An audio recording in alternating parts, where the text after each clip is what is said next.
હાલ પંથકના જસવંતપુર ગામે પોલીસ કર્મીઓ પર થયેલ હુમલાની ઘટના બાદ ઇજાગ્રસ્ત પોલીસ કર્મીઓના ખબર અંતર પૂછવા જિલ્લા પોલીસ વડા સર ટી હોસ્પિટલ ખાતે દોડી ગયા હતા.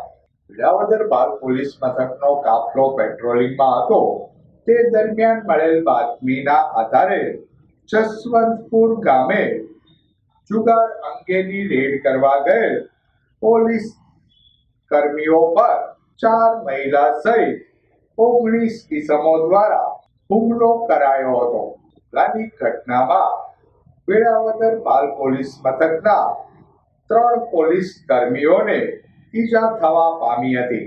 ઈજાગ્રસ્ત પોલીસ કર્મીઓના ખબર અંતર પૂછવા જિલ્લા પોલીસ વડા સર ટી હોસ્પિટલ ખાતે દોડી ગયા હતા. આજે માનનીય એસપી સાહેબ શ્રી નીતિશ પાંડે સાહેબ જે છે આ કામના જે મુખ્ય જે ફરિયાદી જે છે લકીરાજસિંહ તેની ખબર અંતર પૂછવા માટે બી સર ટી હોસ્પિટલમાં આવેલા છે.